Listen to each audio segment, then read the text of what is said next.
السلام عليكم ومرحبا بكم في قناتي وقناتكم عالم حفيظه. اليوم غادي نقدم لكم بريوات بالحوت اللي كيجيو غزالين بزاف. نتمنى ان الفيديو ينال الاعجاب ديالكم. ما عليكم تتابعوا الفيديو من الاول حتى الاخر. بالنسبه للمكونات غنحتاجوا المقله، غنوضعوا فيها معلقه ديال الزبده، وغنوضعوا اي نوع الحوت الابيض، المهم يكون بلا شوك، الميرلا واي نوع نتوما بغيتو.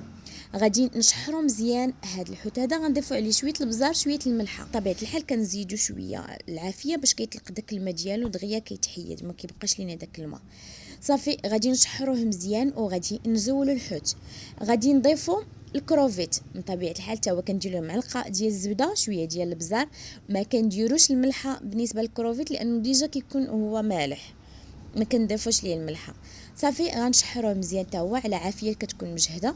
من بعد كنضيفوا في نفس المقله كنضيف عاوتاني معلقه ديال الزبده، الشعريه الصينيه اللي قطعتها رقيقه، وكنضيفوا كذلك شويه ديال المصير، الحامض المصير كيف كتشوفوا قطعته تقريبا واحد المعلقه صغيره، قطعته مزيان. وكنزيدوا عليه شامبينيون نوار او اي نوع ديال الشامبينيون حتى هو مقطع، شويه البزار، شويه ديال الملحه. بالنسبه للملحه يمكن لكم تخليوها حتى الاخر، حيت درنا صوص الصوجا، درنا صلصه المحار، ممكن يجيوكم البريوات ديالكم مالحين. صافي غادي نخلطوا كلشي مزيان، غنشحروا كلشي على عافيه مهيله من طبيعه الحال، مع شويه ديال الهريسه بالنسبه للناس اللي عزيز عليهم هكا البريوات يكونوا مالحين، مع شويه ديال معدنوس. صافي كنشحروا كلشي مزيان صافي وكنحصلوا على الكل بهذا الشكل هذا كيف كتشوف. دابا غنضيفوا الكروفيت وغنضيفوا الحوت الابيض بهذا الشكل هذا، كنخلطوا مزيان وكنجيبوا الورقه ديالنا. كنجيبوا الورقه كنقطعوها بهذا الشكل. يمكن لكم نتوما الا بغيتو ديروها مسكه تقطعوها على شكل مثلث. صافي كنحلوا كلشي وكنوضعوه في بلاستيك كيف كتشوفوا باش ما يشفوش ليا. صافي وكناخذ 3 ب3، الجهه اللي كتكون ملسه كتكون على برا، الجهه اللي كتكون حرشه كتكون لداخل، باش كيجيونا البريوات ديالنا مقادين. صافي كنستفهم بهذا الشكل هذا، كندير 3 ب3 باش كنسرع العمليه. صافي وكنوضع الحشوه. كنتاكدوا بان الحشوه يعني فيها الكروفيت، فيها الشامبينيون، فيها كذلك شويه ديال الحوت الابيض. بعد ما كنوضعوا الحشوه صافي كنبداو نجمعوا بهذا الشكل. انا راه ثقلت لكم هنا الفيديو باش تشوفوا كيفاش، حيت كاينين اللي كيتواصلوا معايا، كاينين يعني من العائله وكيقولوا لي راه ما كنعرفوش نطوي. هذه هي الطريقه. كنطوي في الاول واخا تكون باينه لكم، واخا تكون الحشوه باينه باللي راه خارجه ماشي مشكل. في الاول ما كنزيروش البريوه ديالنا، هي كنصايبوها. دابا غنبداو نزيرو، علاش؟ باش نفينيوها.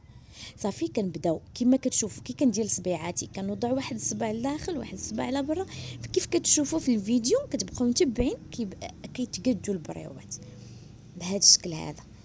المهم نعاودوا وحده اخرى، كنديروا بهذا الشكل هذا، كنرجعوا واحد شويه من من ديك الورقه على الحشوه، كنبداو ندخلوا ديك الحشوه شويه بشويه بهذا الشكل هذا كيف كتشوفوا، كنديروا واحد المثلث. صافي دابا غنرجعوا للجهه الاخرى بهذا الشكل. في الاول دابا راه ما مفينياش، دابا غنبداو نفينيو. صافي منين كنتاكدوا باللي الحشوه راه كاينه لداخل، صافي كنبداو دابا نزيروا. علاش؟ باش تجينا الورقه مقاده. في الاول ما كنزيروش باش ما يطرطقوش لينا البريوات ديالنا بهذا الشكل هذا. صافي كنبقاو مستمرين بنفس الطريقه حتى كنساليو الكميه كامله اللي عندنا.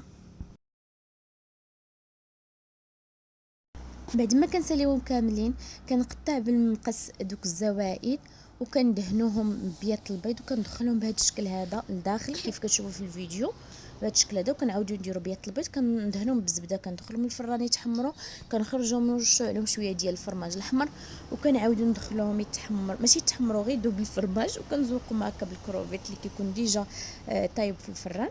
وكنقدموهم مع صوص صوجا، كيجيو لذاذ بزاف. وإلا عجبكم الفيديو ما تنساوش تضغطوا على لايك وتشاركونا تعليقاتكم وتشاركوا مع الاصدقاء ديالكم. انا قدمتهم مع الرز بهذا الشكل هذا كيف كتشوف، اللي زدت عليه الثوم والزيتون.